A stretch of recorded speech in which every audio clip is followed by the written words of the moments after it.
মিয়ানমারের রাখাইনে মানবিক সহায়তা পাঠানোর নামে জাতিসংঘ এবং যুক্তরাষ্ট্রের দাবি অনুযায়ী যুক্তরাষ্ট্রকে করিডোর দিতে যাচ্ছে সরকার।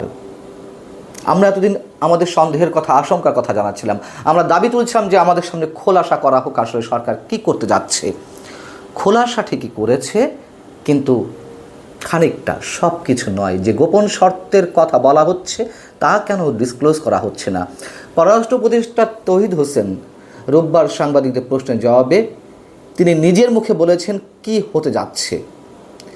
তিনি বলছেন যে রাখাইনে মানবিক সহায়তা পাঠানোর জন্য বাংলাদেশের মধ্য দিয়ে মানবিক করিডোর তৈরি করতে চায় জাতিসংঘ। এ বিষয়ে শর্ত সাপেক্ষে নীতিগতভাবে সম্মত আছে অন্তর্বর্তী সরকার।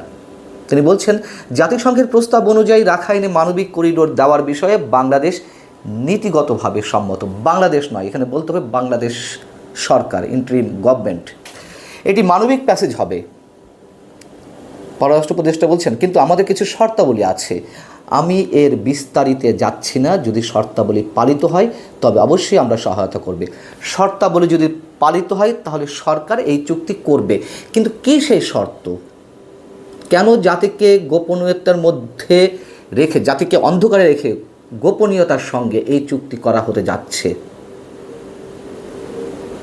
এবং যেহেতু এই শর্তগুলোর গোপন রাখা হচ্ছে, মানুষের মধ্যে তো নানান ধরনের প্রশ্ন উঠতে পারে। যদি কেউ প্রশ্ন তুলেন, এর আগে আমি বলেছিলাম যে এই চুক্তি করা হবে, করিডোর দেওয়া হবে ডক্টর মোহাম্মদ ইউনূস সরকার টিকে থাকার জন্য। যদি সেই প্রশ্ন সবাই করেন, ডক্টর ইউনূস সরকারের মেয়াদ দীর্ঘস্থায়ী করতে এবং সব ধরনের সাপোর্ট যুক্তরাষ্ট্রের কাছে পাওয়ার জন্য এই ঝুঁকিপূর্ণ, ভয়ঙ্কর ঝুঁকিপূর্ণ যে পথে বাংলাদেশ যাচ্ছে তা আমাদের জন্য কতটা বিপদ ডেকে নিয়ে আসবে। মানবিক সহায়তা কাদেরকে পাঠানো হবে? যে মানবিক সহায়তার জন্য করিডোর চাওয়া হচ্ছে, মিয়ানমারের যুদ্ধরত সশস্ত্র গোষ্ঠী আরাকান আর্মির জন্য, নাকি সেখানে যে রোহিঙ্গারা মার খাচ্ছেন, অমানবিক অবস্থা আছে তাদের জন্য? সেখানে রোহিঙ্গারা তো এখনও মার খাচ্ছেন, নির্যাতিত হচ্ছেন। রোহিঙ্গাদের হাতে মার খেয়ে নির্যাতিত হয়ে গত কয়েকদিনেও তো হাজার হাজার রোহিঙ্গা বাংলাদেশে প্রবেশ করেছে। এটি স্পষ্ট যে সেখানে মানবিক সহায়তা নয়, মানবিক সহায়তার নামে সেখানে যুদ্ধাস্ত্র পাঠানো হবে, গোলা বারুদ পাঠানো হবে। এটি স্পষ্ট। জাতিসংঘ মহাসচিব কেন এসেছিলেন? মার্কিন হাই প্রোফাইল টিমে যুক্তরাষ্ট্রের 2 উপসহকারী পররাষ্ট্রমন্ত্রী কেন এলেন? আপনাদের সামনে অনেকবার কথা বলেছি, আমাদের সন্দেহের কথা, আমাদের আশঙ্কার কথা বলেছি, এবং সেটি আস্তে আস্তে ওপেন হচ্ছে। যুক্তরাষ্ট্রের টার্গেট কি? কেন এই করিডোর চাই? জানিয়েছে আপনাদেরকে। তারা বার্মা অ্যাক্ট বাস্তবায়ন করতে চায়।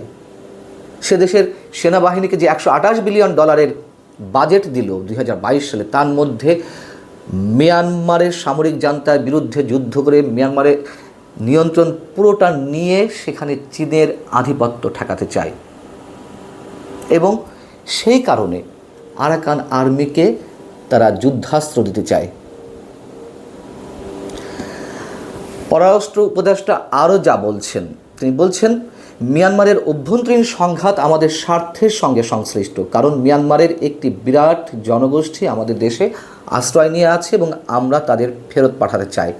ফেরত পাঠানোর ক্ষেত্রে আমাদের যা কিছু করার প্রয়োজন সেটি আমাদের করতে হবে। আচ্ছা, কি করবে? বলা হচ্ছিল যে 1,80,000 রোহিঙ্গা পাঠানো হবে। বাংলাদেশের মানুষকে ভূগোল বোঝাচ্ছে। বিমস্টেক সম্মেলনের ফাঁকে নাকি সে দেশের পররাষ্ট্রমন্ত্রীর সঙ্গে আমাদের প্রধান উপদেষ্টার কথা হয়েছে।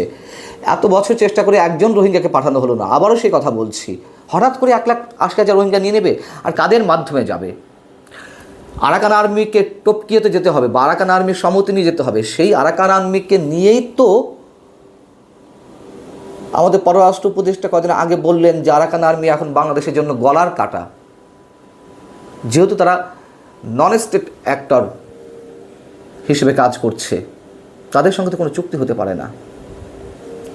আর তাহলে মিয়ানমার সামরিক জান্তার সঙ্গে কীভাবে চুক্তি করবে? ওখান থেকে যদি যুদ্ধাস্ত্র পাঠানো হয়, যুক্তরাষ্ট্র পাঠাবে আর মিয়ানমার সরকার এটি মেনে নেবে? মানবিক সহায়তা পাঠানো হবে, মিয়ানমার সরকার এটি জানবে না, চীন জানবে না কি পাঠানো হচ্ছে? মানে বাংলাদেশের মানুষকে কি এতটাই বোকা মনে করা হচ্ছে?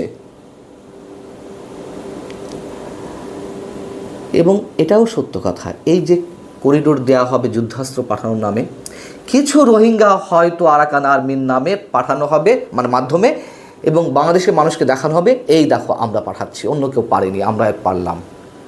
কিন্তু তার বিনিময়ে বাংলাদেশকে কোন বিপদের মুখে ঠেলে দেওয়া হচ্ছে? যুক্তরাষ্ট্র যুদ্ধাস্ত্র পাঠাবে, গোলা বারুদ পাঠাবে, আর বাংলাদেশের কোনো ভূমিকা থাকবে না, বাংলাদেশ প্রক্সি ওয়ারে জড়াবে না।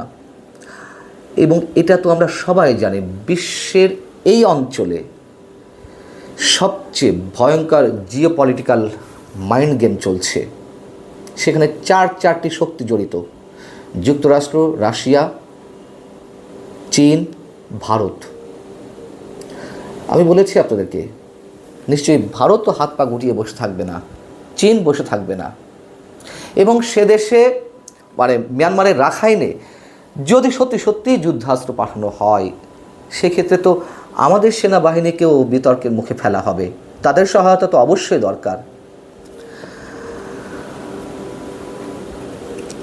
বিষয়টি হচ্ছে যে ডক্টর মোহাম্মদ ইউনূসকে ম্যান্ডেট দেওয়া হয়েছে 5 আগস্ট গণ অভ্যুত্থানের পরে, তাকে ক্ষমতা আনা হয়েছে নির্দিষ্ট মেয়াদের জন্য, তাই না? একটা নির্বাচন উপহার দেবে, তাই বলে তাকে এই ম্যান্ডেট দেওয়া হয়নি যে পুরো দেশ তার কাছে ইজারা দেওয়া হয়েছে। গণমানুষের মতামত না নিয়ে এরকম ভয়ঙ্কর একটি সিদ্ধান্তে সরকার পৌঁছাবে আর মানুষ তা মেনে নেবে? এতই সহজ সব কিছু? জোর করে ক্ষমতায় টিকে থাকা যায় কতদিন?